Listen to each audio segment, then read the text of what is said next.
Okay. I think we can start because we have a fair number of people who joined in. So if that's okay for you, we're going to start. Okay, so first of all, welcome everybody to the fourth webinar of our cycle devoted to contemporary border issues in Eurasia. Today we have nearly 200 people who registered, and we see that they're joining in little by little. So we're very, very glad, and thank you everybody for signing up and joining this event. Today we're honored to have Bruce Pannier and Steve Swerdlow as our speakers, two experts, highly respected experts of Central Asia, to talk about the current dynamics at the border between Tajikistan and Kirghizstan, which is a hot topic and very important when we know that a few days ago, the Kyrgyz Minister of Foreign Affairs handed a note to the ambassador of Tajikistan stating the extreme concern of the Kyrgyz side about the actions of the Tajik authorities who abducted two Kyrgyz citizens, residents of the Batken region on April 24th. So tensions are high, and we're grateful to have Bruce and Steve with us today to help us understand what's at stake and to untangle these issues. So before getting into more details, let me remind you that we have two sessions to go as part of this cycle. So on May 26th, we'll have Stephen Perham and Natalia Rizhova, who will talk about the border between Russia and China. And then on June 16th, our last session will be dealing with the border between Russia and North Korea with Ludmila Zakharova. And I now give the floor to Emmanuel to introduce our speakers. Hi, everyone, and thank you for being so many to attend our event today. Actually, as Melanie just said, you are about 200 attendees from literally all over the world for this new session on our border seminar. And it's a very, let's say, comforting, terrific to see that the issue of the Tajik-Kyrgyz border brings so many people. Steve, it's a pleasure to have you on board today. You're an associate professor of the practice of human rights in the Department of Political and International Relations at the University of Southern California in Los Angeles. Before joining USC, you worked in the field of human rights for several international organizations, including the United Nations Development Programme and the International Labour Organization in various Central Asian countries. You were also heading Human Rights Watch work on Uzbekistan and Tajikistan and founding its Kyrgyzstan field office. A former fellow in the United States Department Young Leaders for Public Service program in Russia, you also worked as a human rights monitor for the Union of Council for Soviet Jews in Armenia, Azerbaijan, and Georgia. And I bring to the attention of the attendees a recent article you published for The Diplomat on the last Tajik election, which were held in October 2020. Bruce, thank you so much for being here with us. You're definitely one of the most experienced journalists working on Central Asia, having first traveled to the region back in 1990 to study Uzbek language at the Tashkent State University, so when it was still the Soviet Union. You worked for the past 30 years for various media on the region and finally joined RadioFree Europe Liberty, which hosts your blog, Kishlok Ovozi, if I'm correct, and which I highly recommend to anyone following Central Asian politics. You wrote a fascinating chapter on the Turkmen border in a book edited by Marlène Larvel on the Central Asian/Afghanistan relationship in 2017, and recently published an article for the Foreign Policy Research Institute on the January 2021 parliamentary and presidential election in Kazakhstan and in Kyrgyzstan, which actually leads me to today's presentation. So you have a wide and recognized knowledge of the region. Before giving you the floor, I would like to remind our audience to send their question directly to the Q&A box, and Mel and I will dispatch them to the speakers. You can also, if you want, introduce yourself while sending your question. Bruce, the floor is yours. All right, well, thank you very much. Thank you to IRSEM. Thank you, Emmanuel, and thank you, Melanie, for all the help in getting us ready. And thanks to everyone who's joining us today for this. I'm going to go over a little bit of the history of this, going way back and coming up to the future. I ended up taking like 35 pages of notes for this, and I'm certainly not going to use all that material. But if you have any questions, I should have a lot of leftover material after I'm done with my speech here. So please ask whatever you want. Let me start with some of the basic facts about the border here. The Kyrgyz-Tajik border is about 980 kilometers long, and only about 520 kilometers of it have actually been demarcated. So there's a lot of places where people aren't really sure where, what's Kyrgyz territory and what's Tajik territory.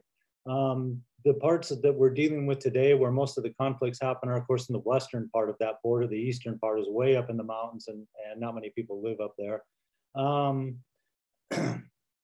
Okay, this region is the southeastern part of the Fergana Valley. So it's backed up against the Pamir Mountains, and the land is, while it's possible to farm in some of the places, it's definitely hard country, and so people tend to cling to what they have because there's not a lot of availability. And I know pictures later I can show you some of the that you'll be able to see for yourself what kind of territory we're talking about.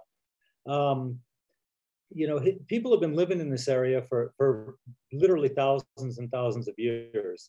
There's Bronze Age petroglyphs that aren't very far from here, from the region we're talking about. Hojand is the biggest city in northern Tajikistan, and of course Alexander the Great captured that in 392 BC or 329 BC.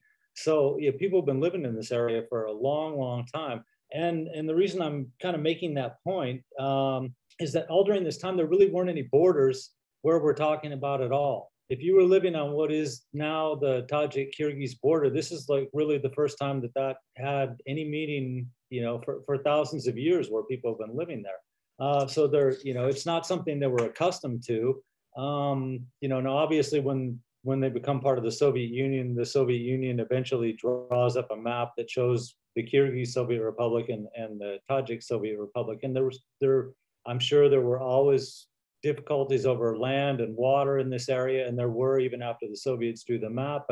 But as a border per se, it didn't really mean anything during the Soviet times, because you could travel, you could walk back and forth, and really there was no internal checks. It was all part of the same country.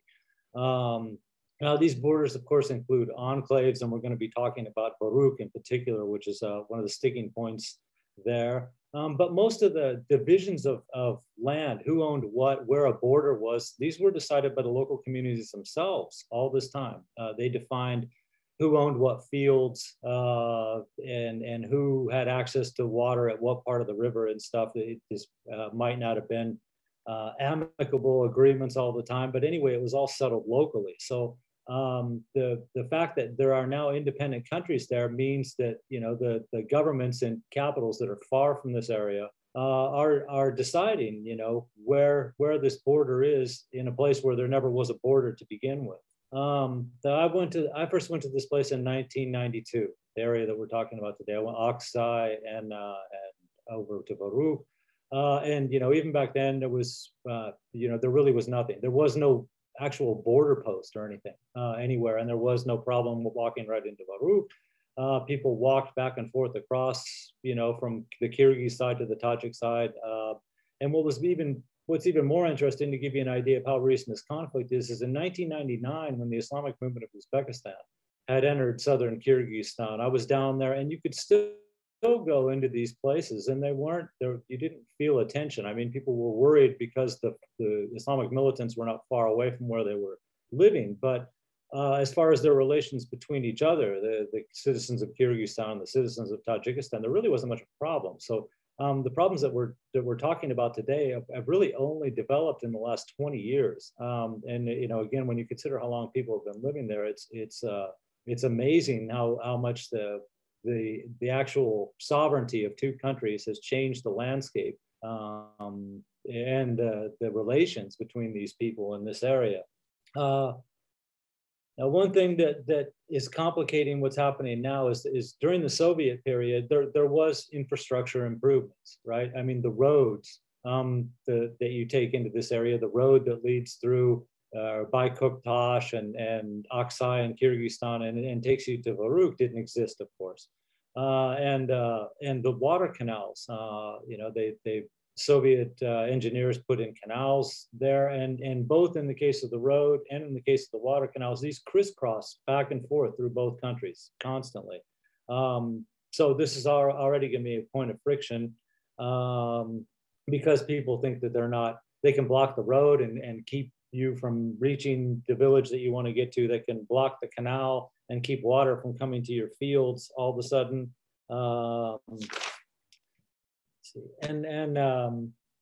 going to talk real quickly too about the reputation it had in the 90s before I get up to the current problems. Because in the 1990s, after the Soviet Union had collapsed and these countries became independent, the region developed a reputation as kind of a smuggler's haven, right? And on top of that also came a problem with Islamic militants. Now, the Tajik Civil War from 1992 to 1997, members of the opposition that were fighting the government forces had bases up in the Tajik part of the mountains. So they weren't very far from the areas that we're talking about. Among these opposition fighters were some foreign nationals who were joined with the Islamic wing of the Tajik opposition.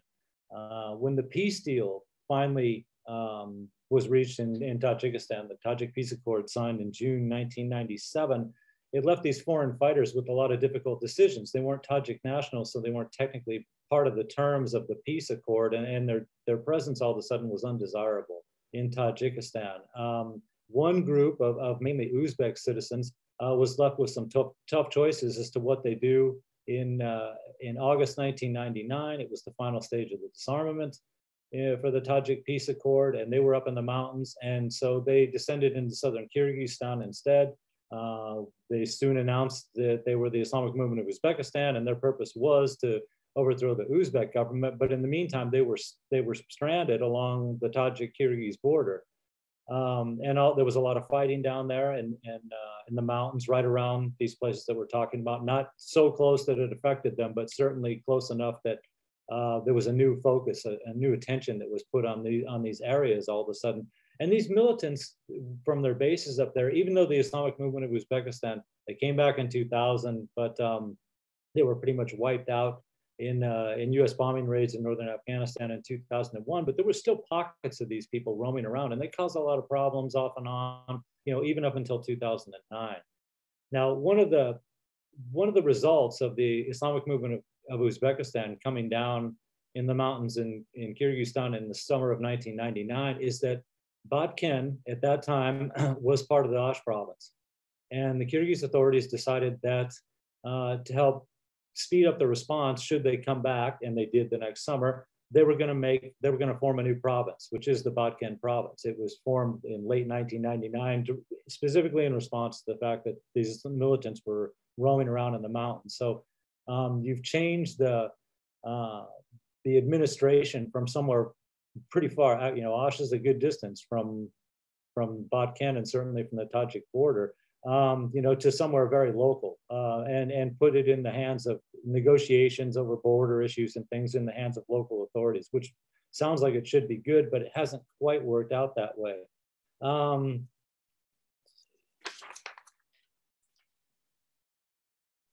Okay, you know, and then just to finish up the 1990s, you know, although the militants were roaming around in the mountains, and they finally, that threat has pretty much diminished now. One of the legacies of them being there is that they developed smuggling routes. The Pannier Mountains, of course, stretch down into northern Afghanistan. So the smuggling routes that they developed to get arms, for instance, are still used today by narcotic smugglers, people smuggling other goods in and out of the country, or across the countries from northern Afghanistan into southern Kyrgyzstan. It's sadly one of the dark spots in this region, and it continues to be a problem there, is that they do have all these problems with smugglers and organized crime in the area. Okay, now I'm not sure it's fair to link the disappearance of the Islamic militants with the start of the local problems, but really this is in 2008 is when you really start to see the problems develop in this area along the border. in March 2008, the head of the Isfara region in Tajikistan led 150 people into the Batken province to demolish a block that had been put on a canal that brought water to Isfara. Now, the Kyrgyz side says that they had to block the canal to perform repairs, which is probably true, actually. This was the first sign that there was going to be problems that the locals were determined to solve themselves without appealing to the authorities, who, again, I mentioned are far away in the capital. Less than a week after this group from Isfara comes and wrecks and removes the blockage in the canal, the Kyrgyz parliament decides that they're going to have to strengthen the border with Tajikistan and starts paying a lot more attention to border posts, staffing, the number of servicemen who are down there. And of course, now the big problem with this, that you have locals trying to resolve the problems themselves, is that they've resorted to these measures where if they think they're being unfairly dealt with, or the other side is trying to pull something on them, I mentioned they'll block the road so you can't get to a village. Or this is especially important in the case of Baruk, which is of course an enclave, surrounded by Kyrgyzstan. So you block the road so people can't get in. And again, the canals are another problem. But because it's gotten to be such a flashpoint, it's hard to do anything. There's a lot of necessary repair work and other infrastructure improvements that need to be made down there. But as soon as one side gets a construction crew together and starts repairing the road or repairing a canal, it invariably prompts a response from the other side. And the response is usually violent, that they come and tell them to stop working. The result of this is that nothing is getting repaired out there, or it's not being repaired quickly. The roads were built in the Soviet times. The canals were built in the Soviet times. They need to be maintained.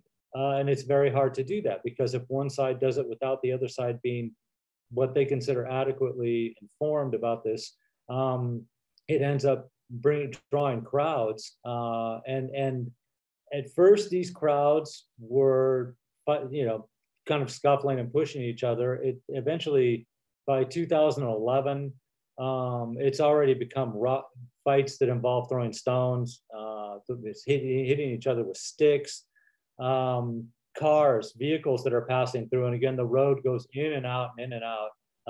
And I have a photo of the road. Like I said, on one side of the road leading to Bavaruk is Kyrgyzstan, and on the other side is Tajikistan. And there's no fence or anything there, So cars that go into the other country's territory are sometimes stopped. This is the road right here on the way to Bavaruk, right? So one side of this road is Tajikistan, and one side of this road is Kyrgyzstan. And so where in the road is the actual border, I don't know, to tell you the truth. Cars are stopped.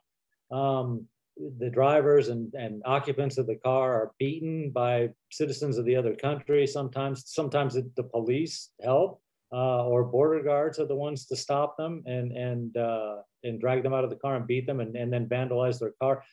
Sometimes it's the border guards themselves that are in the cars and they're dragged out by citizens of the other country and they're beaten. It's to the point now where you have to take little dirt roads in some places to avoid trying to go into the other country's territory at all, because you're worried about what the citizens might actually do to you. When I was in Bavaruk and Aksai in 2015, and I got pictures of Bavaruk there too, the entrance to the Bavaruk enclave.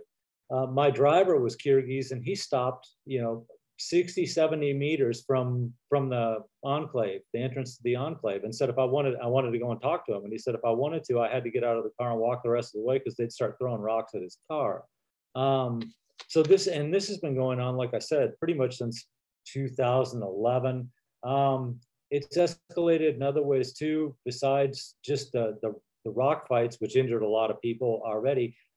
There's starting with 2011, since I mentioned that date already, Kyrgyz Kyrgyz soldiers helped other Kyrgyz citizens tear down an apricot orchard that had been planted by the Tajik citizens. This ended up being, this is escalation of the conflict. Some 400 apricot trees at least were destroyed, and it takes a long time to grow apricot trees. So the people that were depending on that for a source of living were wiped out by that. And then you start to get people coming across and burning down stores on the other side, or restaurants, tea houses, tearing down fences on the other side. There's been a lot of buildings that have been burned down since then, and it just happened even last year where someone's house was burned down by an angry mob. And as bad as that was already getting, so the border guards sometimes have been involved in this, and they ended up having their own shootouts along the border, which was another escalation point. There was an incident in 2014, I believe, where they had the border guards got into an argument along the Tajik-Kyrgyz border, and the Tajik side used rocket-propelled grenades and mortars to push back the Kyrgyz border guards, and the Tajik side denied it, but the Kyrgyz side showed photos of rocket parts of the rockets after they exploded, and then holes in the road and stuff that they had left. And the use of guns in these conflicts has also grown at the same time. Like I said, what used to be a fight with rocks and sticks, it now regularly feature citizens firing hunting rifles across the road, and the border guards and soldiers have come into conflict a few times. So there are brief moments where it looks like almost like a war has broken out in this part. Now you can imagine what the effect this has on the local population in this place, that they have to see this all the time. These kind of fights break out, they have to evacuate their citizens, especially the Kyrgyz side. And we know more about this from the Kyrgyz side than we do from the Tajik side. They don't report on this quite as much, but Kyrgyz authorities have had to remove women, children, the elderly from the area for short periods of time while they try to calm the situation down. The Tajiks have had to do the same thing. So it's reached a point now where you practically can't move without the potential for causing some kind of conflict. Fights have started over a bridge that was erected over a canal so that school children could get to school. And that was done by the Kyrgyz, and the Tajik side took offense to the fact that there was a bridge put over the canal, and it started a fight. Football matches in fields on disputed territory have been broken up because they were on disputed territory. Kids beaten, and then again the crowds come out and start fighting with each other. Let's see. Yeah, and actually I think, and of course, one of the other problems now that they've got is they're trying to figure out if they can reach a land swap deal to try to solve these problems by giving parts of of their territory in exchange for parts of another territory. This is especially important in cases of enclaves. But these deals are being a lot of times negotiated with people from local communities, but they're finalized by the people in the capitals and who don't see this place, and they don't understand that the locals have this attachment to the land that their fathers and grandfathers have been, plowing or herding sheep on or something. There's cemeteries all over the place, and this is strangely, or perhaps not strangely, this is a very sensitive issue of if you're going to give land out or redraw the border, who gets the cemetery in one part, where in some cases people from both the Kyrgyz and the Tajiks are buried. So it's been hard to try to figure out how to do this land swap, which everyone seems to think would probably be the best deal for them now. There's other things that are at play here too. There are citizens, there are nationalists on both sides who don't want to give up anything, any part of their territory. And I have a picture actually of one person, Razia Osorova is her name. And I met her, and she is really tough and uncompromising on what should be Kyrgyz land and what should be Tajik land. Yes, that's her. And I don't want to lay this all on her because there's people like this on both sides. She just happens to be one person that I met who the Tajik border guards say is responsible for a lot of the violence on from Kyrgyz against Tajiks out there.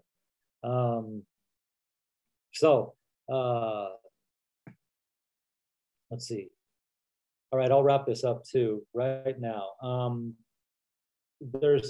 We've reached the point now where, like I said, it's hard to find ground where you figure they can have reconciliation in this.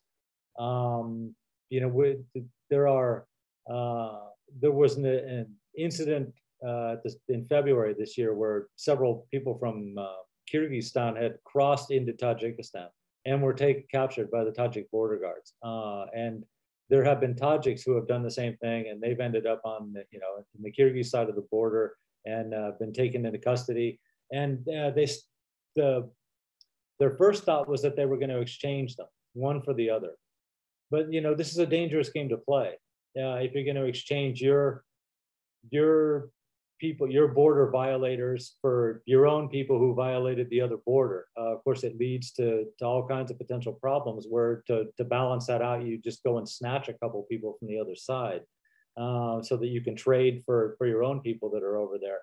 And for local officials, of course, this is a hard thing too, because if they are seen to be soft on these issues, they lose their job right away. So again, it doesn't help to lead to any kind of compromise in this situation. You know, and you mentioned the latest incident where two Kyrgyz guys were, it seems, were snatched by someone in Tajikistan and taken to the Tajik side of the border and beaten up. And then you had this accusation that the Kyrgyz border guards had taken two Tajik teenagers and beat them up. You know, and so you know, that's the situation as it has developed right now. The negotiations don't seem to go anywhere. The head of the Kyrgyz security service, who's also in charge of the border, Kamchibek Tashiyev, suggested trading Varuk, for instance, for a place for land, I believe, in Samarkand Dek, and you do have a picture of that too. Which was rejected, not only rejected out of hand by Tajik officials. No, that's Oksai.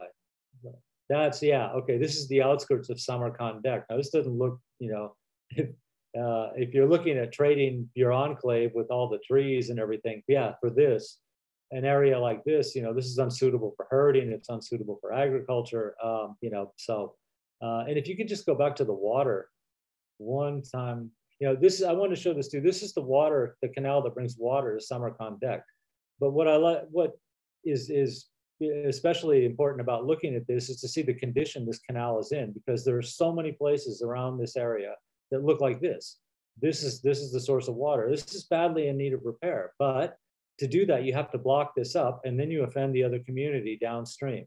And they come and remove the blockage, and the fight starts because of this, because of things like this. So, you know, I'd like to be able to say I could suggest a solution to this kind of problem, but like I said, the two sides are so polarized at the moment about this, and they're egged on by local officials who don't want to give anything up. And like I said, the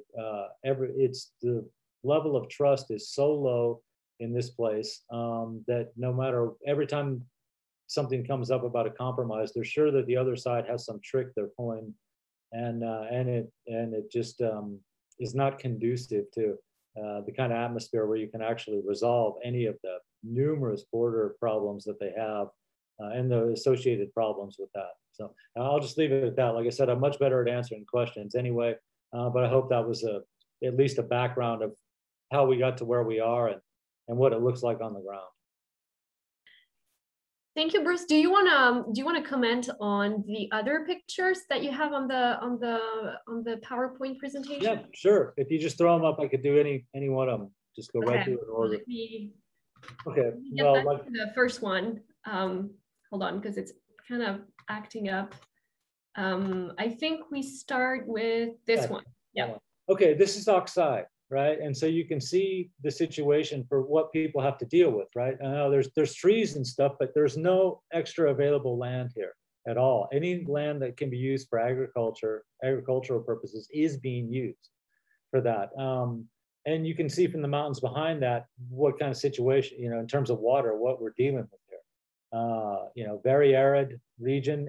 Even worse, that you can see the eternal snow-capped mountains in the distance on the Pannier Mountains, but very little of that water actually reaches these communities. So, when you're talking about trading land, it's land that these people have spent a lot of time trying to cultivate and get something out of, and it's hard for them to part with it. Okay, thank you. That one. Next one, please. I said just the road to give you once again. Yeah, this is also a different part of Aksai, but again, just to get a look at the land and what people have to deal with where they're living. It's a rough place to eke out an existence out there. And because they were able to bring water in during the Soviet time, they were able to expand agriculture out there. And with the expansion of agriculture in the region, the population has also grown at the same time, but they're at the limit for what they can do with this. And again, that's another reason why the proposition of swapping land is very difficult to convince people of, because they've spent a lot of time getting their own land in the shape it's in, and a lot of effort to get it just to that stage. And that's what, again, Brazio, sort of a canal, yeah. And I think that's it. Oh yeah, right, the entrance to Varuk. And like I said, this is where I could walk there. I'm standing on Kyrgyz territory taking a picture of the entrance to Varuk, but there's no Kyrgyz for 50, 60 meters anywhere near that place, even further back, and there's no houses there on the Kyrgyz side that are within stone's throw of this place.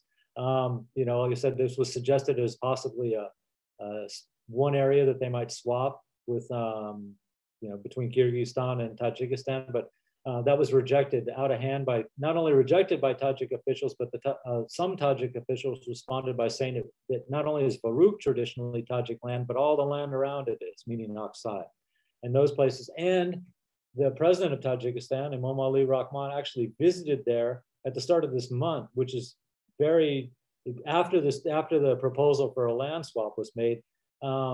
Rahman has only been there 3 times since he's been in power, and that goes back to 1992. And once to meet President Jayinbekov just a couple of years ago, but for him to show up right after the proposal to swap land was made and make a point of saying that they'll never give up this enclave shows where we're at as far as negotiations on border demarcation and cooperation. That's it. That's all I got for now. Like I said, I can answer questions later, and that'd probably be more interesting, but just to give you the overview. Thank you so much. It was fascinating. I like how you gave the historical background first, and then to then cover contemporary issues. So just to make it clear to our audience, we'll have Steve talk now, and then we'll engage in a Q&A session. We already have a couple of questions coming in, so Bruce and Steve will be able to answer. It's probably confusing, but on Bruce's little image, it says that you are Emmanuel Dreyfus. It's actually not true. We just want to make that and clear. You're Bruce Pannier, yeah, that's Bruce Pannier. It's confusing, so we wanted to clear that up. Steve, it's your turn. Thank you. Let me, can you see the screen share here? Yes, we can. Yep. All right. Okay, well, I wouldn't confuse Bruce with anybody. And it's an honor to be here. I want to thank you, Melanie and Emmanuel, for having me. It's really an honor. And to be on the same panel with Bruce, who is really a master of all of this. And I also saw a lot of scholars and experts here on the Zoom who I know have a lot of expertise on this as well. So it's great to be here. And I think you guys picked an incredibly timely and very important topic for this week. As we know, as Bruce has just said, we have live hot conflict going on right now, detentions and violence this week. So you couldn't get more topical than this. And I appreciate you taking the time to focus on this issue. So I wanted to start by just saying that I'm really indebted. Well, I have been to this border, and I've spent time on that road that Bruce described back in 2015, and done field work in the south and of Kyrgyzstan, the north of Tajikistan. I'm really indebted to the work of other scholars. I wanted to mention, of course, Madeline Ree's work on the border itself, and also Dr. Anna Matveyeva, and wanted to acknowledge my excellent student, Bennett, who helped me very much in terms of these slides.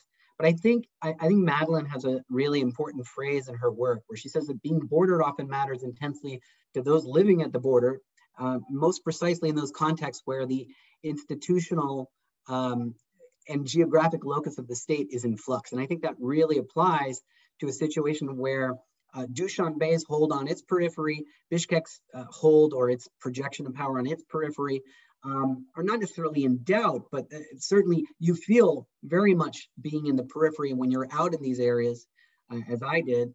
And of course, as I'll get to later in the presentation, the voices of civil society are so important if we are to see any sort of peace or prospects for peace.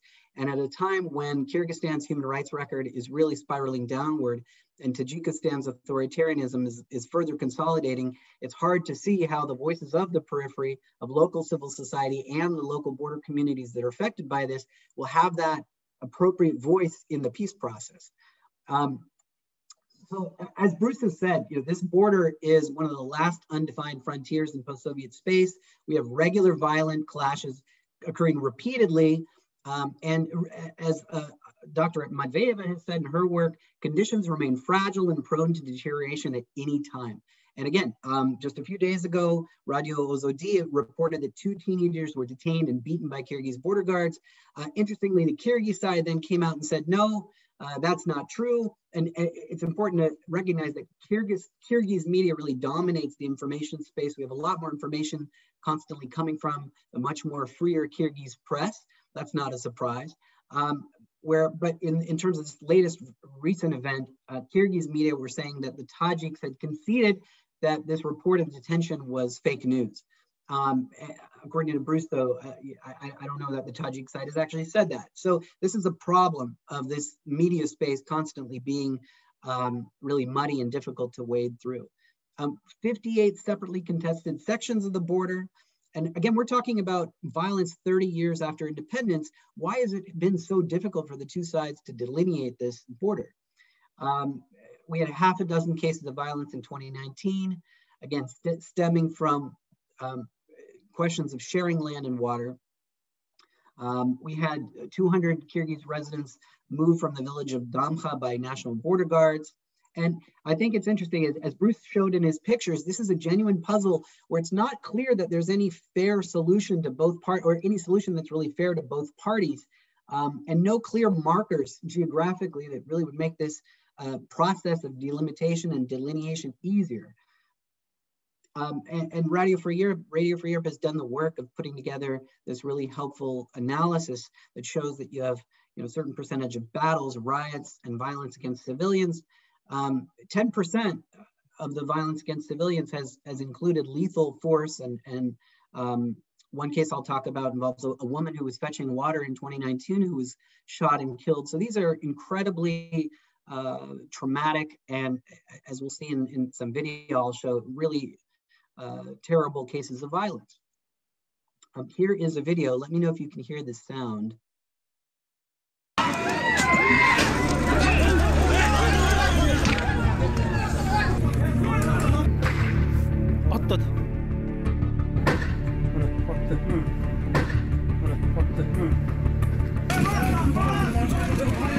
Bizim soldat atып koştu. Ne oldu ne? O vallahi şey.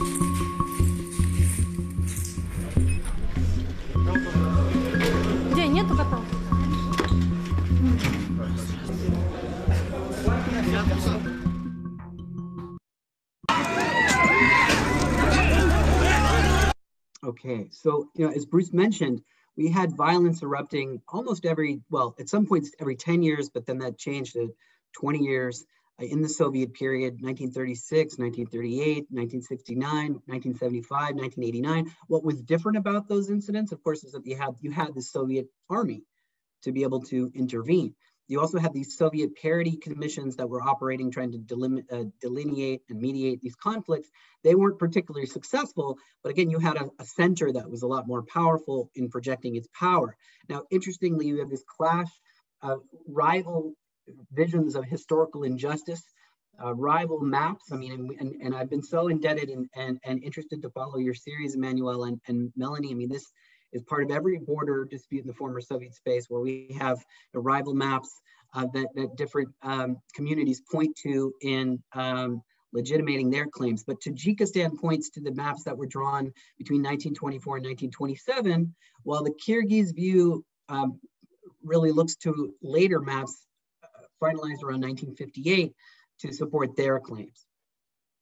And interestingly, I wanted to question this trope, this this thesis that we often hear, that we get sometimes from donors and sometimes from media, and no offense to Bruce, and I don't think he does this, but that violent conflict along this border is simply a reflection somehow of the scarcity of resources, or that it's the lack of arable land or scarcity of water that actually inevitably leads to violence. And I don't think that's the case. This is political. This is about political will.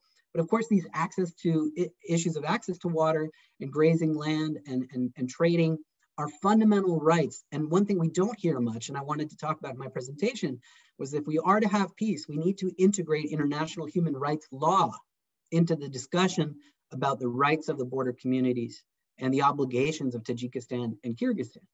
So I think this is, again, about projecting state power.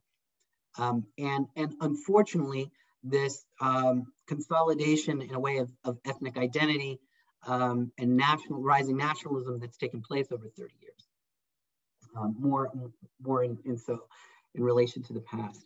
And what makes maintaining peace so difficult, of course, is the border itself and its increased securitization, its expansion, its strengthening by stronger security regimes in Dushanbe and in Bishkek. This increasingly strong affiliation between territory and identity, and sociological and anthropological surveys, some of them conducted again by the scholars I mentioned, point to this increase of connection between the territory and the ethnic identity and the view of the other side as the other. And also, some have pointed out, again, this reluctance, despite strong authoritarianism in Dushanbe, still this reluctance or this sometimes fear, which is actually shouldn't surprise us so much that authoritarians sometimes fear their own populaces, but this reluctance to impose solutions on sometimes quite aggressive local border communities that take justice into their own hands. Now, as a human rights lawyer, I want to mention the human rights conventions that apply. So residents have the right to move freely. That's Article 12 of the International Covenant on Civil and Political Rights, which both Tajikistan and Kyrgyzstan are signatories of.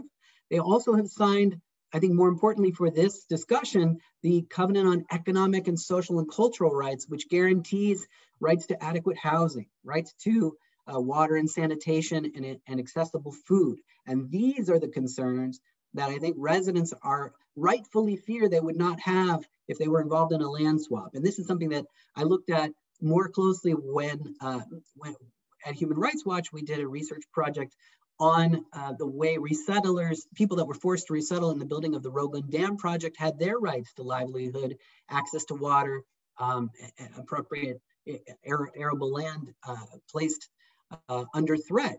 And so it's no surprise that land swaps would scare populations in these local communities. Now, the old world of commonality and experiences and interdependence between these communities has been replaced by a harsh reality of security regimes, stronger border guards, more assertive security services and police.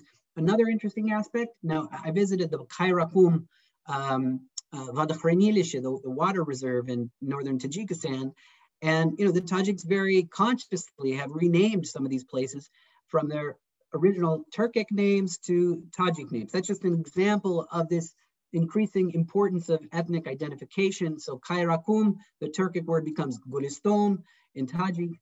And the less contact these communities have with one another, the easier it is for them to see each other, to really fear each other. And again, I come back to this quote from Madeline Reeves that I think really sums up this feeling of fear and insecurity, and collect this idea that they are encroaching on us. We have to stand our ground or we will lose everything.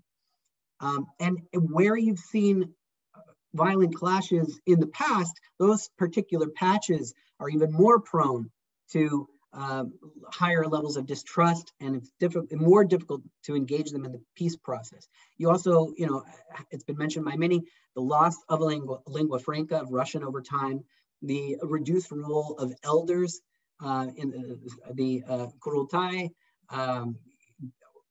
able to mediate conflicts is significant. The lack of joint service in the Soviet army, which would have been something that held people together, and a lesser investment in preserving interethnic ties.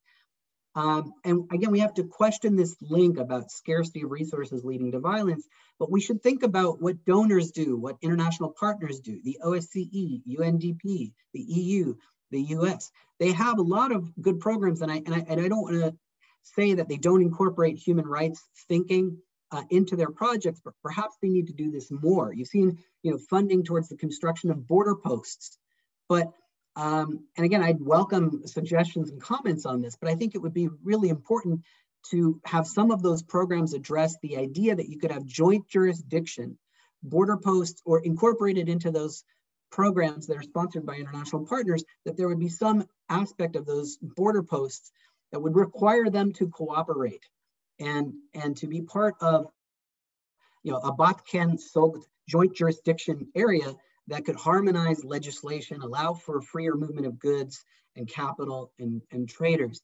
Now, of course, we have to think about human rights and the way in which how children sometimes are restricted from being able to even attend schools in other territories here, the exploitation, the detention of herders, hostage-taking incidents, security services. And, I think, again, upstream rights versus downstream rights, that's a human right, access to water. I will try to move quickly here, so I know we want to get to the discussion. And again, I should mention that the disproportionate effect on women, the disproportionate effect on girls, who typically in the village are the ones going to fetch that water from the canals that Bruce showed in his pictures. And in December 2019, in a tragic incident, a female resident of Somunion was shot and killed while she was collecting water. And only 51% of Tajikistan citizens have access to clean drinking water. I don't have that statistic for Kyrgyzstan, but I'm sure we could find it. Of course, the rights of herders. We typically have this situation where Kyrgyz are working as shepherds for Tajik livestock, and you have a competition where the Tajik view is typically that irrigated land cultivation is superior to extensive cattle breeding. You have theft of livestock, you have no agreements on land use, and land becomes a symbol for nationhood. Education.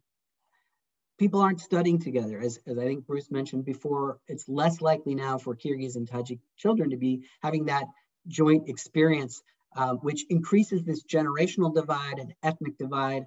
And the idea of building a school in your own territory so that the children don't have to cross any borders has become more prevalent. So that we have that in Jabur Rasulov district. And we have had incidents of children being harassed, children themselves being harassed by border guards. And a high dropout rate is also very troubling. Again, this is the picture that I spoke about in terms of this April 25th incident of teenagers being detained, allegedly by Kyrgyz border guards, but there's some dispute about whether or not this has happened. I had a section in here, I won't talk about it. I'm very curious to see what Bruce will say about the role that Uzbekistan is going to play or is playing in all of this now.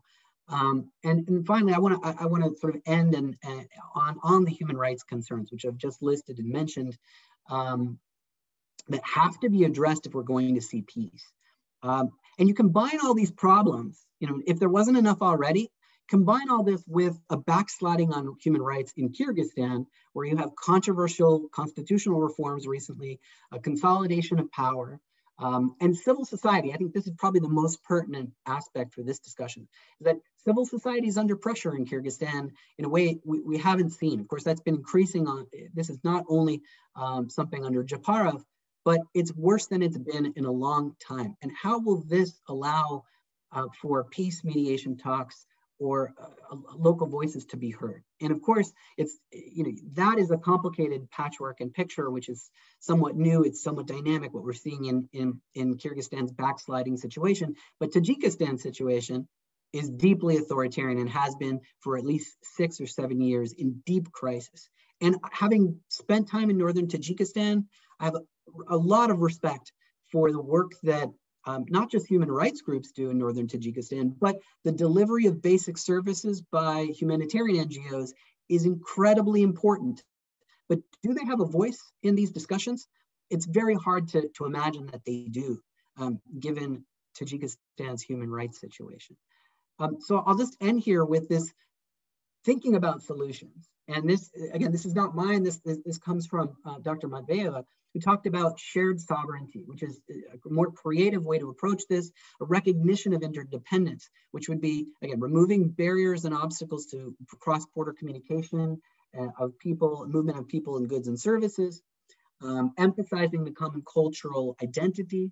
And I would add to that my own sort of human rights-based approach, which means that we have to explicitly think about these international treaties, what they guarantee these citizens in terms of access to water and education, assure these communities that if they are resettled, they will have adequate compensation coherent with or consistent with the obligations under international human rights law. And that would be very difficult to achieve. We would need to see harmonization of laws on both sides. We need to see contracts enforced that were good, that Kyrgyz shepherds and Tajik herders and vice versa would recognize the validity of the contracts on both sides. You'd have deployment of joint police patrols, a commitment to not use lethal force. That would be very important. I think international donors should be emphasizing transparency, accountability on any funding they provide to border posts. So we try to reduce the potential for violent conflict. We can talk more about what the OSCE should do as a mediator, a natural player in terms of this. And again, I'm just emphasizing how important civil society would be in this discussion. So thanks very much for listening.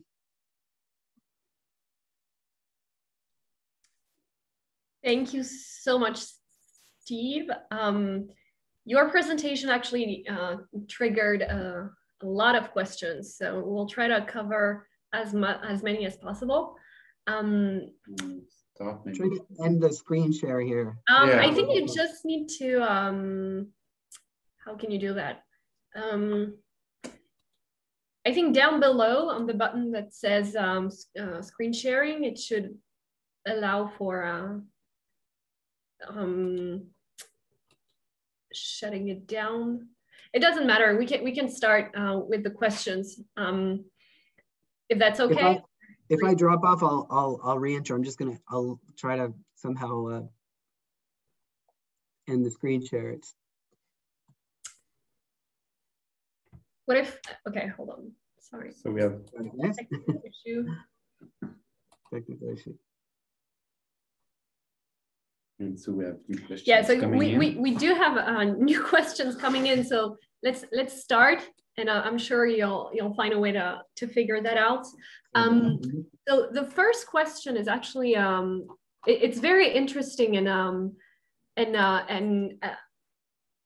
it's of course it's aimed at both Steve and Bruce. So the question is, why is the border is the portion of the border in the Panniers, so on the western on the eastern side of the border between Tajikistan and Kirghizstan, why is this portion in Badakhshan or the Panniers calm as opposed to the one the other portion that you both described?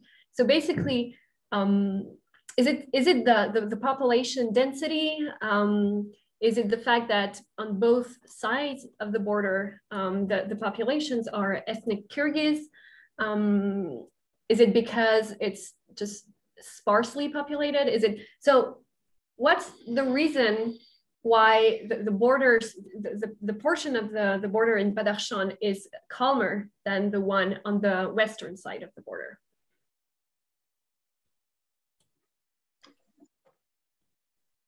So, okay, yeah, go ahead. I'll go first. What the heck? You know, I mean, you rightly pointed out a couple of important things. One, it's more sparsely populated. That's for sure. You know, it's not an agricultural area, so you're not going to have the same kind of fight over limited field space to grow your crops.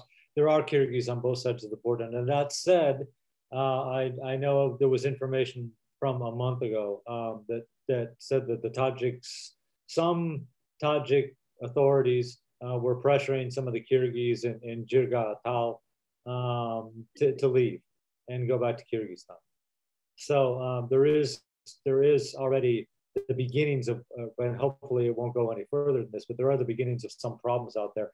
But you know, generally, like I said, there's plenty of open space out there for what they do, which is, you know, high mountain herding of animals, and there's not, it's a rough life out there. No one wants to.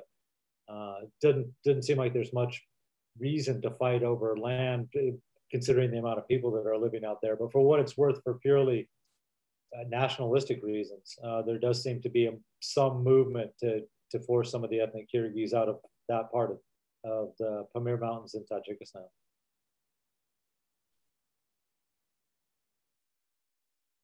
Yeah, I'll let Bruce just speak to that one, since I actually haven't done any research in there in going to Badakhshan on that issue.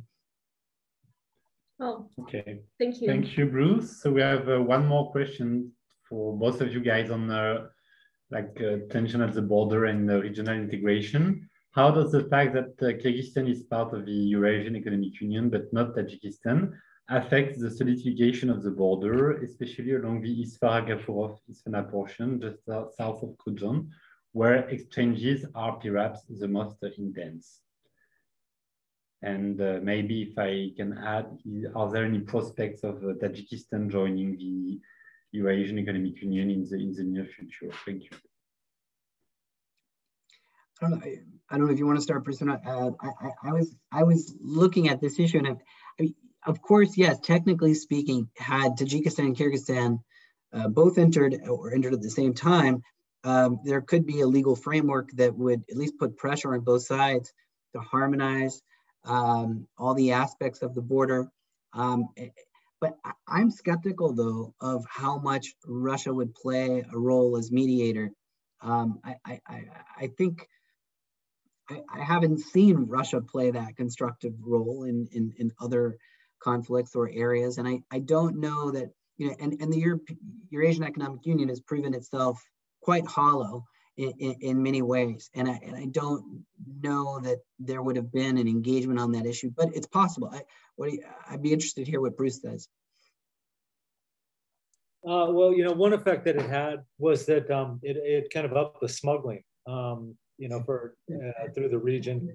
You know, Kyrgyzstan joining the Eurasian Economic Community. You know, for a while, and when the borders are open, the main roads are open in the border, there were a lot of reports about people from Kyrgyzstan driving into Tajikistan because goods there weren't subject to these extra duties and tariffs, you know, that the Eurasian Economic Union imposes on everything. Now, from the Tajik side, we know that Kyrgyzstan's economy, it still actually is, but prior to them entering the Eurasian Economic Community, they were a re-export. You know, a lot of re-export based wealth was going through the country. They'd bring stuff in from China, they'd sell it across the border in Uzbekistan or Kazakhstan. Now that they're part of the Eurasian Economic Community Union, they're supposed to put, you know, duties and tariffs. I mean, this is outside that zone. So anything they bring in from China is supposed to already have extra VAT, things like that put on it before it can be brought any further. Tajikistan isn't under that constraint. So they can bring goods in from China without having to impose the tariffs that the Eurasian Economic Union demands. And then they can bring it across into Kyrgyzstan and resell it there. So like I said, it's helped fuel the shadow economy along the border that the one country is in and the other country is not.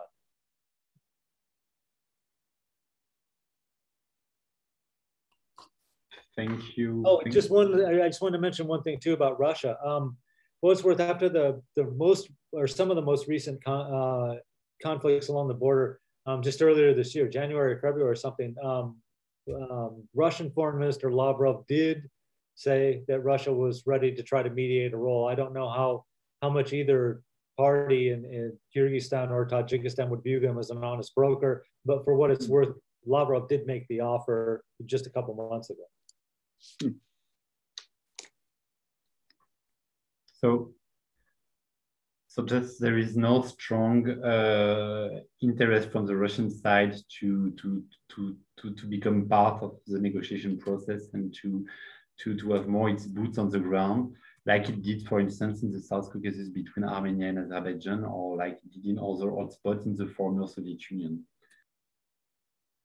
Like polite statement from Sergei Lavrov, but you don't think it can like translate into a stronger and more concrete involvement? I don't really see where ultimately Russia has much of a motive to get involved in this. In the end, at least one side is going to think that they got the worst end of the deal. And it's possible that both sides might think that they got the worst end of a Russian broker deal. So there's really nothing to gain by doing this. You're never going to get the two sides to reach an agreement that both of them are 100% satisfied with. And especially on a local level, there's absolutely no chance it's going to happen. So I don't see what they gain by getting involved at all.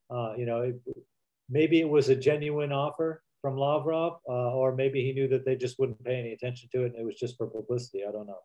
Okay. I pose this more as a question to Bruce than a comment, but does Russia see that Uzbekistan is really filling that position in a way, and that certainly the last 4 or 5 years of Uzbek foreign policy has shown this interest in being that broker? I don't know if that would go as far to, certainly it wouldn't go as far to policing the border, but it has, as you wrote today, Bruce, resulted in, joint meetings of the like we'd never seen, and certain initiatives, and Mirzoyev being in Dushanbe just a few days ago.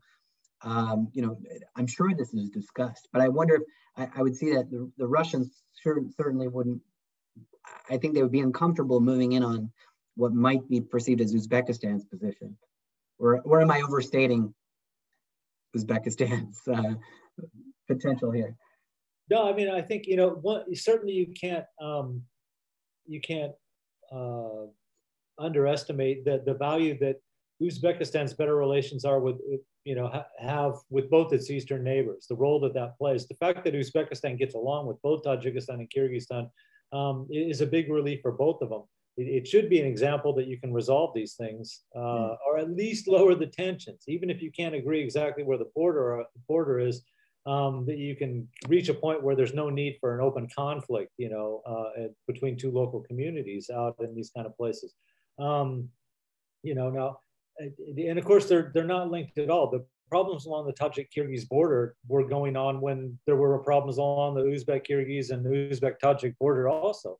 But it is an example that these things can be diffused at the least. How much of a role Uzbekistan can play, I don't know.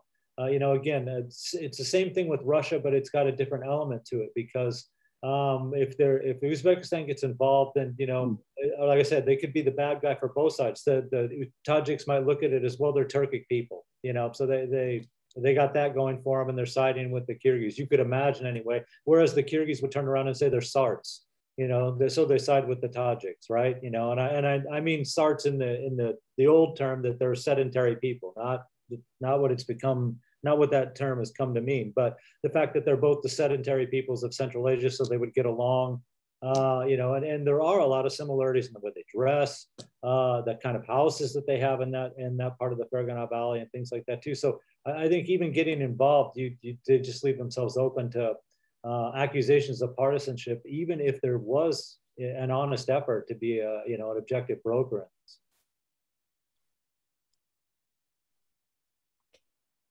Thank you. you actually touched upon the demarcation. So we'll cover that in a few minutes because we do have questions about this particular issue. But before that, Bruce, let me read a question for you. In recent years, anthropologists such as Madeleine Reeves, whom you've mentioned, have suggested that the border regimes and the quote unquote performativity of borders causes the disputes and conflicts throughout the Fergana valleys, enclaves and exclaves. So Bruce, your presentation seems to suggest that we cannot make light of actors who really see the problems in terms of ethnic or national issues. So the question is inter-ethnic conflict a reasonable or legitimate way to understand the border difficulties? Good luck. Yeah, right.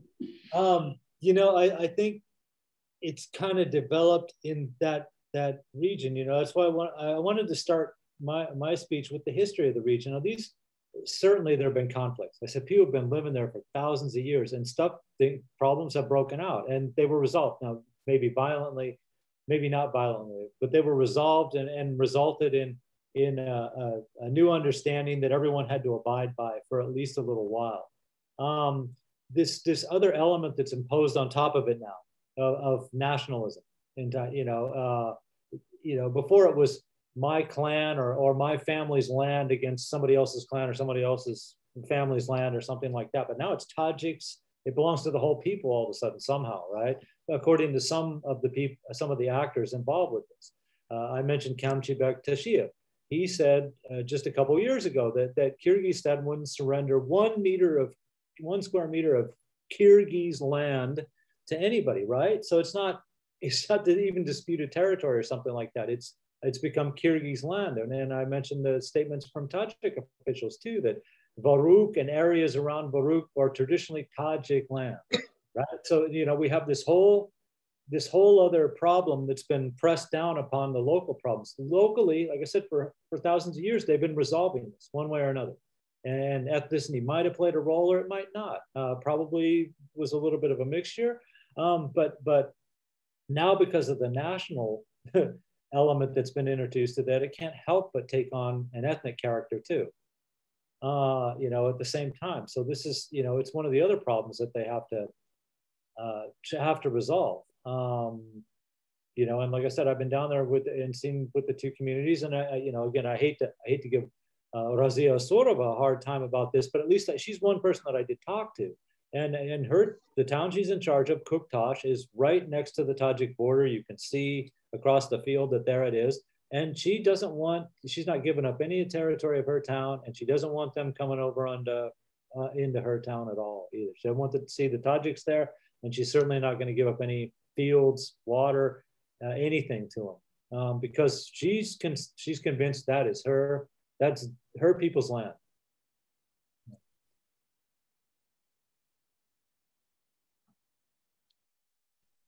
Steve, do you want to add anything, or should we jump to the other question? Well, just real quickly, I'd add that I think that what also has changed is that viral videos, sometimes shared by migrants far away in Moscow, for example, you know, Tajik migrants or Kyrgyz outside of these communities are able to, you know, like wildfire, spread the kind of video I just showed, you know, that really spark confrontation further confirm these increasingly stereotypically ethnic ways of viewing this. And I think that viral quality of conflict, which we're seeing everywhere in the world, makes it even more of a tinderbox.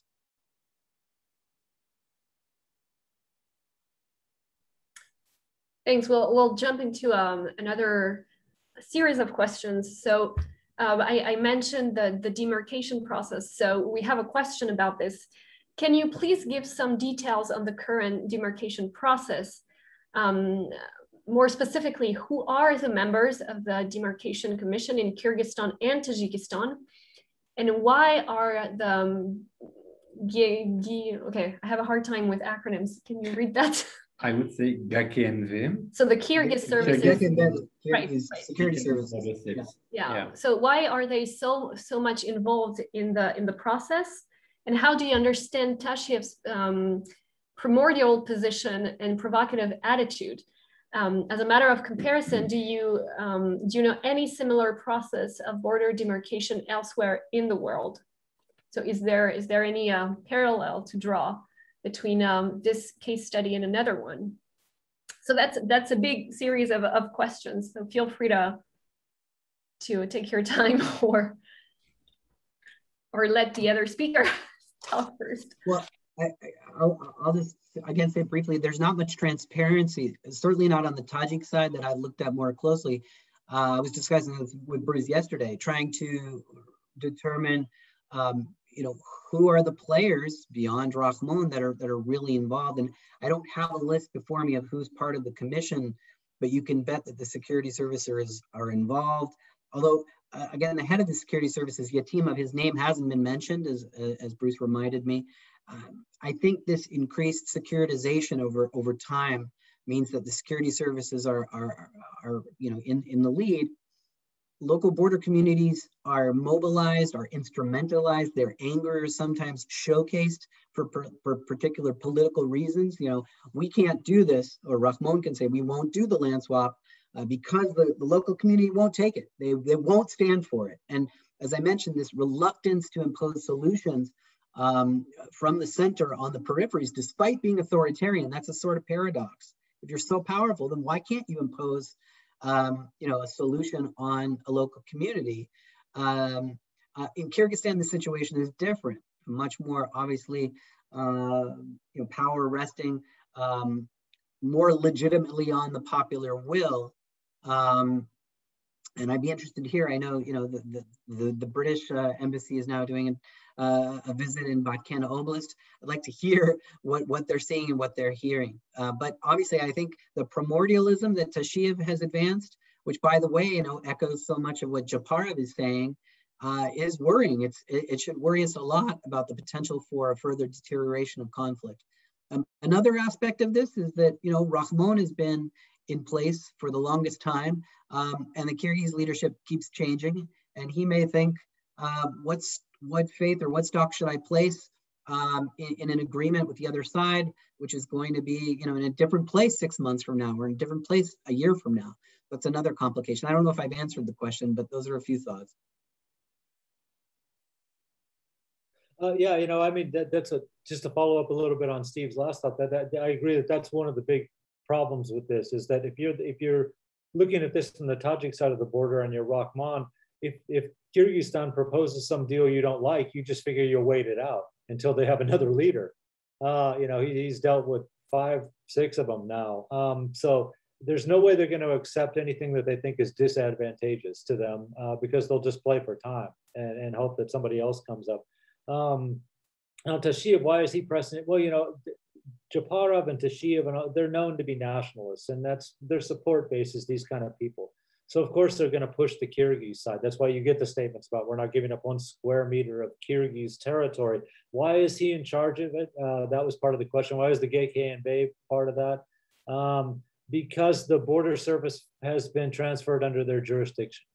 So technically, Tasheev, as head of the security service, is the boss also of the border service at the same time, and that's why he's involved in the negotiations. But this is probably not a good person to be involved in these negotiations.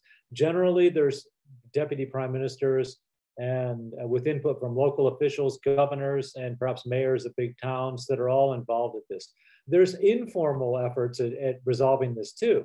Whether they're for show or if they're genuine, I don't know, but you get local clerics involved in this, local communal leaders that get involved and hold meetings amongst themselves. And sometimes there's the big show of at holidays. They'll both get together and hold some kind of festival, and they make a big deal out of showing pictures of both the Tajiks and Kyrgyz sitting down at the same table or something. So there are a lot of actors involved in this. I think, and I get this from talking with people in the when I've been down there and stuff, is again, you can't underestimate what little faith they put in the agreements reached in Dushanbe and Bishkek, because those are far away. They don't believe that the top officials really have their interests at heart, because they don't believe that the top officials really know very much about them or their problems. So you get a slightly different example, but Kyrgyzstan and Uzbekistan have been talking about border demarcation. And that's probably, for me, that's the one that's most comparable to what's happening in Tajikistan and Kyrgyzstan. Although obviously the Kyrgyz-Uzbek talks are going much better, but you have Tasheev going to Tashkent and then announcing that all the problems are resolved. After 30 years of talks, the disputed areas are all done, and we came to an agreement. Well, that was him in Tashkent. And the minute he had to go down and start explaining this to the local people who were about to be affected by this, it became clear very quickly that they did not agree with this at all, and they were not on board. And so Tasheev has to backtrack and start to say, okay, we're not going to trade your land. You don't have to give up any land, and so in the end, there was no agreement at all. And once again, this is if you're Rahman looking at this in Tajikistan, you're saying, why do they want me to give up Baru, but maybe the next leader that shows up will be willing to give me something really, really valuable if I'm willing to go that far and exchange it. Why do I want to deal with these guys when they clearly don't speak for their citizens and are unwilling to really hand over any land in exchange for land that they want?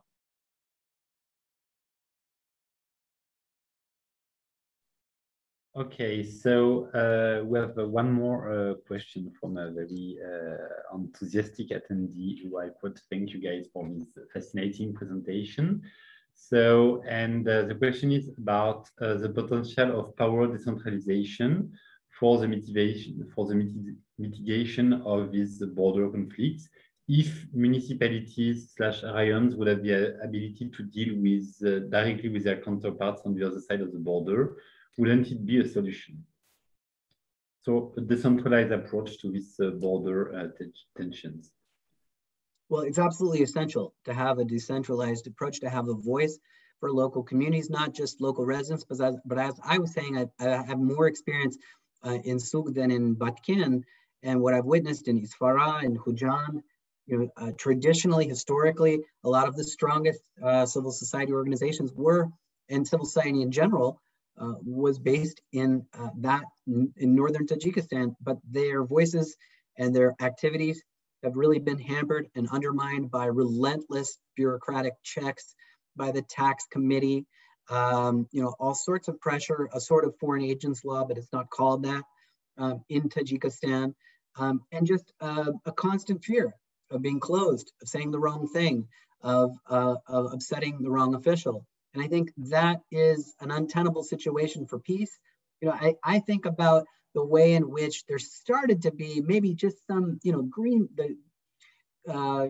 grass shoots of progress on the Aral Sea discussion, for example, way over on the other side of Central Asia. And that has to do with giving more voice to local communities, or at least I think the UN has really gotten behind that approach in Karakalpak, Pakistan in a way we hadn't seen in the past. And that needs to be prioritized, in my view, in Tajikistan. There has to be some pressure from the donor community placed on Dushanbe to allow civil society to function more freely, to allow local communities a voice. Otherwise, there's absolutely no way to talk about such fundamental issues, access to water, if you don't have a very strong and vital voice for civil society. On Kyrgyzstan, on the Kyrgyz side, obviously civil society much more in a much better position, but a lot of pressure. Now it's a really worrying time to be in civil society in Kyrgyzstan. So I agree with that. I don't know if that completely answers the questions in terms of municipalities' role in this, but I think that would be fundamental. Yeah, well, obviously I agree with that. It's, and really, clearly there will never be any deal if the local communities aren't willing to sign off on this. There's no doubt about it. I appreciate, for instance, the efforts of the new Batken governor, Omerbek Subhanaliyev, in trying to deal with this. But the fact is that he's got a background in security forces. And so I don't know how he looks at questions about the border. Like I said, it would be great if civil society was more deeply involved in this, and in the local communities. But when you start to back up and get to the upper level figures up there, then you do have the security backgrounds and things like that, and they tend to view this as a zero-sum game somehow or another. And so there's not much room for compromise in this. Again, these communities have been living next to each other for thousands, hundreds, thousands of years now, and they've always been able to come to some resolution for their problems. And it really is just recently that that they had a border to deal with, but that they have people who are far away that are trying to help them make the decisions, and it's not working out. Thank you. We'll jump into another question for you, Steve, because our participant want to follow up on the human rights approach. So do you think that an agreement on border demarcation again will improve the access to fundamental rights of both communities? Well, it depends if that agreement truly takes into account the international human rights legal obligations that Tajikistan and Kyrgyzstan both hold, both have to uphold as signatories to these most fundamental treaties. I mean, the treaties that I was referring to, are the cornerstones of the international human rights framework. And it's very clearly laid out that if you're going to resettle residents, you have to guarantee an equal or comparable standard, adequate standard of living, of access to water and land. And sadly, that hasn't happened in terms of Tajikistan's experience that I know better on the Rogun Dam, and that rightly puts residents at risk. And so I think again, that's why civil society can refer to those international agreements. But again, I haven't seen any references to human rights in these discussions, none. And I think that's why I'm emphasizing it here today, that the international human rights framework plays a part. And I do think if you have some consistent reference to that in the discussion by donors, at least, and there certainly is, I know, on the part of UNDP, but that can be further emphasized. It's particularly at this time where we see, the sides sort of hurtling towards more violence. I think that's something that should be emphasized by the US Embassy, the British Embassy, the EU Embassy, all the players that are interested in pushing the sides to reach a peaceful resolution.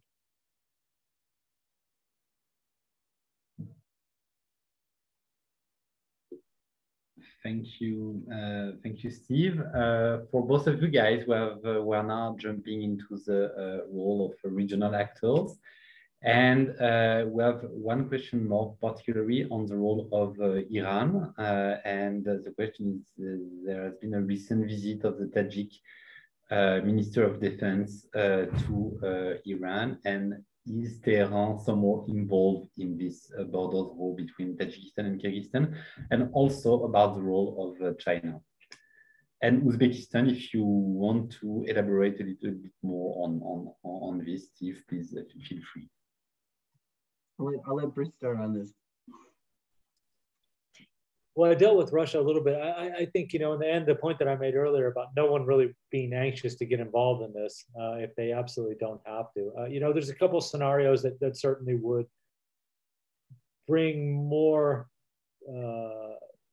action from some of these countries. If it did end up being, a shooting conflict that lasted for several days or something.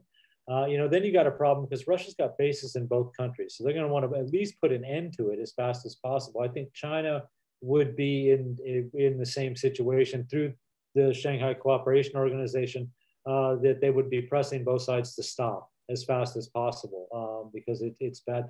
China, of course, doesn't want any instability. I don't think Russia does either in there, but they would prefer the status quo like it is. They don't need a hot conflict along the border of two countries that are their allies in various bit larger organizations. So I think there would be a lot of pressure from that. Again, how much Uzbekistan want to get involved in this? I don't know. Just because they're so local that they have nothing really to gain from getting involved in this, but they could lose a lot regionally by being seen to support one side or the other. And both, like I said earlier, both sides will probably view them as not being sympathetic to their own cause. So that's why I don't think you're going to get much, barring a really hot conflict there, I don't think anyone's real anxious to get involved in this. Iran, you know, they might be able to tell Tajikistan they're doing the right thing, but they have far less say in what happens along the Kyrgyz-Tajik border than China or Russia do. That's for sure.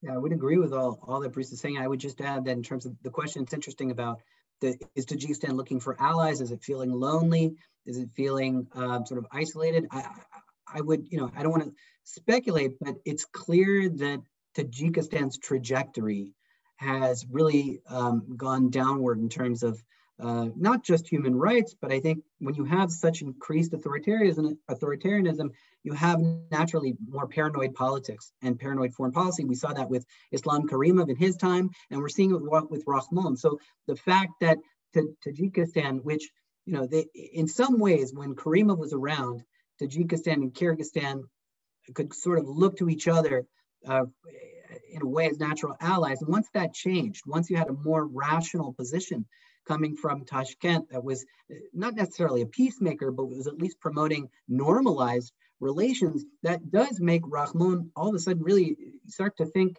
that Tajikistan has changed places almost, you know, with what Uzbekistan was, a paranoid domestic situation and an increasingly isolated position, a worsening human rights record. And I think with Iran, certainly, yes, the situation with Iranian-Tajikistan relations was much more stable until, you know, Rahmon decided to sort of pin, you know, a coup attempt and all the discussions about the IRPT and just this really conspiratorial thinking about what Iran's role was in Tajikistan. I think that has certainly complicated things for Rahmon. So, and it can't be easy. All these discussions about succession and what's going to happen with Rahmon complicates this. So, building upon what you said on Uzbekistan's role, we can probably mention the I think it's an exclave, the exclave of Soh, which is a very complicated one because it's an ethnic Tajik populated Uzbek territory within Kyrgyzstan. So we have a very, very complicated pattern right in the middle of Central Asia, and clashes there are pretty common.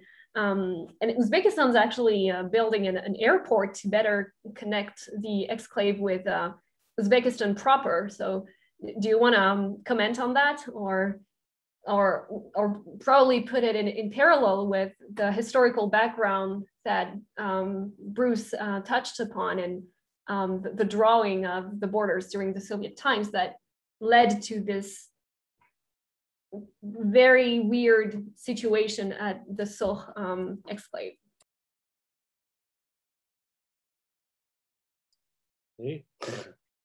Okay, yeah, sure. I'll start out with this. Why not? Yeah, I've been through Soh a few times in the days when it was possible to get there easily.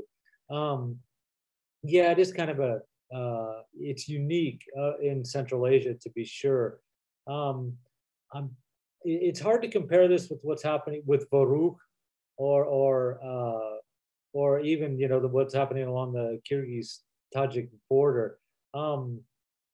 You know, Sokia, you're right. It is. I was surprised the first time I got there and actually got out of the car and tried to speak with people and heard them, and they were answering me in Tajik and not Uzbek.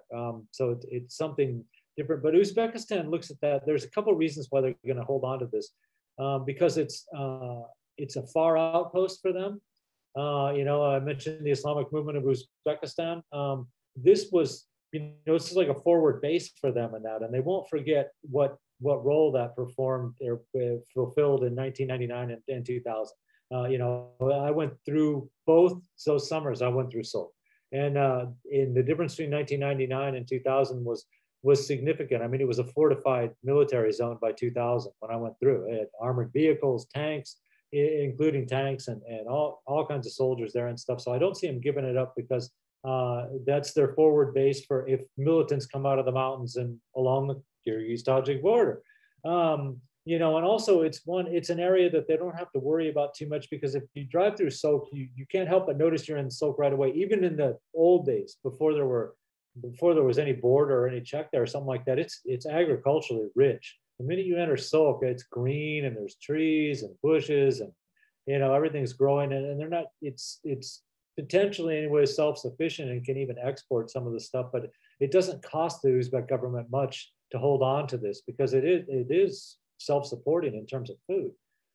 So, you know, for those two regions, for security reasons and just because it's a prime piece of agriculture, you know, that's surrounded by really pretty dusty area, I don't see them giving that up at all. Whereas, like I said, the Voruk is also a good agricultural place, but it's of less value, I would suppose, than in my opinion, than Sok is. Sok is much bigger too, but so that's why I don't see Uzbekistan giving that one up. It would be impossible to imagine.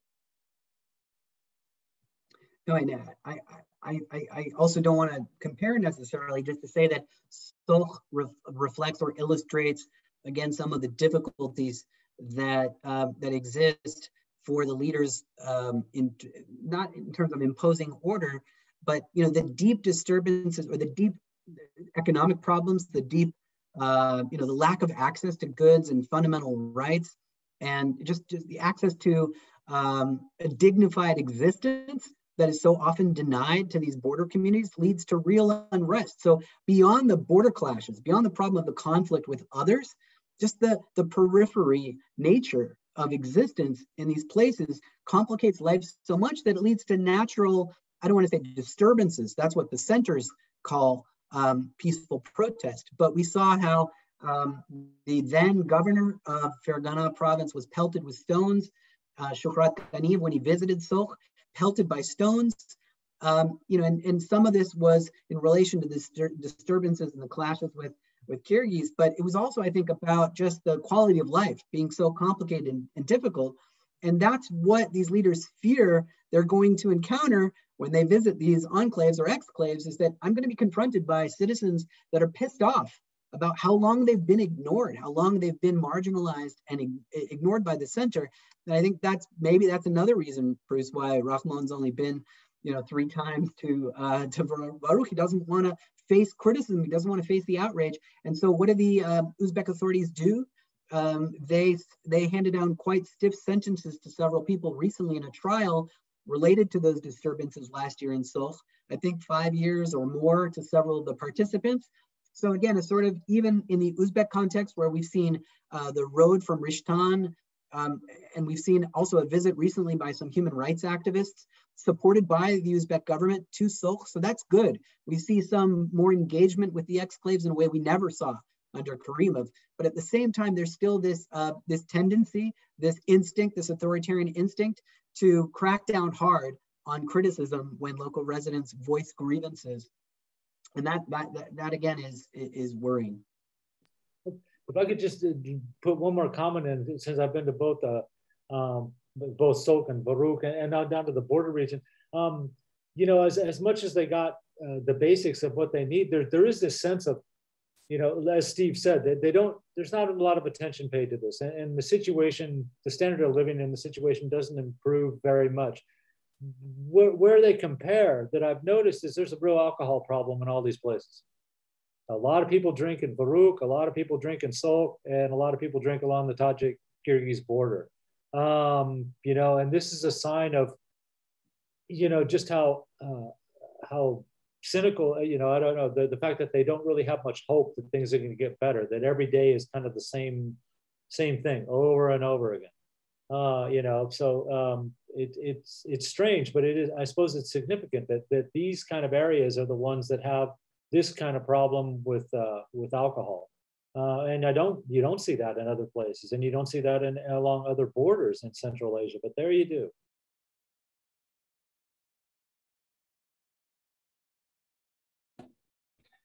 Yeah, thank you guys. So drawing on your comments, because we are talking about areas which are very removed from the main city, from the capital. What do residents on the both sides of the border want to hear from the official, if you have any clue? And are they well or poorly informed about the deal and the talks going on and taking place?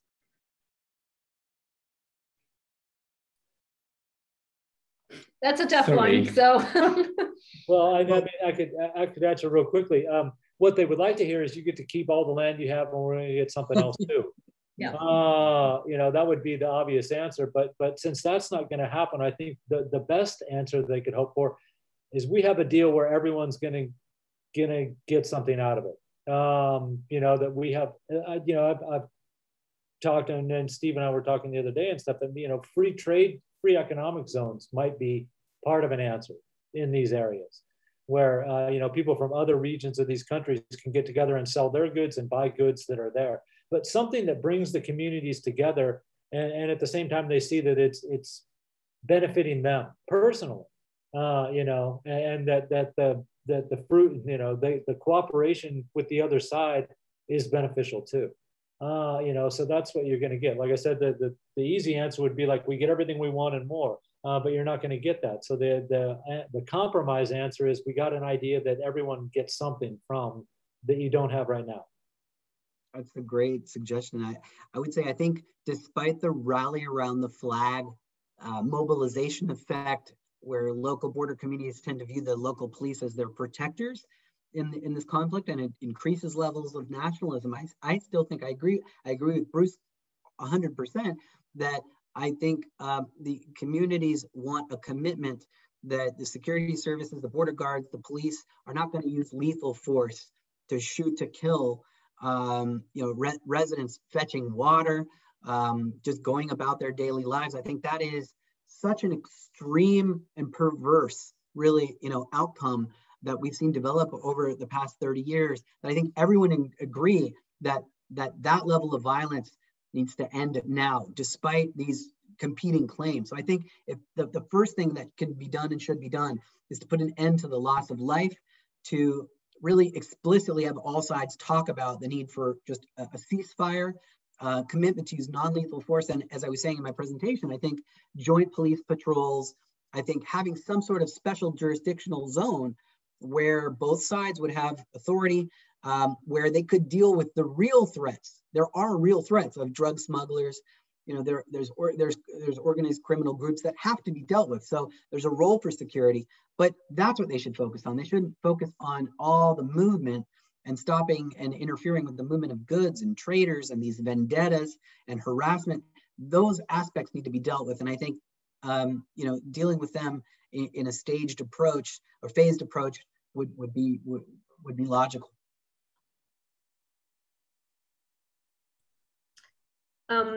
Yes, we have a question about the new president. That's linked to the new president of Kyrgyzstan. So even though Sadyr Japarov declared that he wanted to cooperate with Tajikistan, according to Tajikistani experts, the new president of Kyrgyzstan will not achieve anything meaningful on the border issues. What is your take on this? Again, he's come in making a lot of promises, and I mentioned earlier, the nationalists support him. That's part of his base. That is not doesn't bode well for compromise along the border when your support base is not for compromise of any kind. So I don't see how he can, if he's willing to make the compromise, he loses the support in Kyrgyzstan, he might get run out of office. If he plays hardball, with Tajikistan, then you never reach a deal.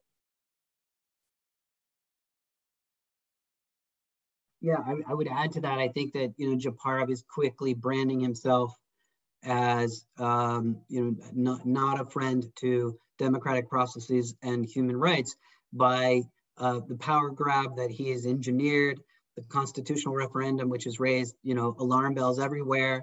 From the Venice Commission to the OSCE to the United States, what we've seen is not likely, certainly if you're not giving a voice to your own people in terms of the democratic process. It's hard to see how Japarov would really prioritize, the rights of the Tajik side. And again, that's why it's so important that everyone support Kyrgyz civil society to be able to reclaim its prominent place in decision-making efforts and peacemaking efforts. But I think, so many things have raised alarm bells recently. Japarov's response to COVID-19, these statements that he's made recently about homemade cures, which have led to real problems for people. As Bruce said, the nationalist contingent that supports him, especially in Isyk-Kul, not exactly pushing for peace. So clearly there has to be, as scholars like Erica Marat and others have said, there should be a lot of pressure at Kyrgyzstan right now in regards to its retreating rights situation, crackdown on civil society. If we, everything that we've been seeing has been raising alarm bells. I'm just repeating myself, but I think Kyrgyzstan is the key. If we don't have a Kyrgyzstan that moves back towards stronger support for civil society, then really we really have nothing to go on, because Tajikistan is not there as a player in that sense either. Well, thank you very much, Steve, and thank you very much, Bruce. That were really fascinating presentation and a very, very enlightening discussion that followed.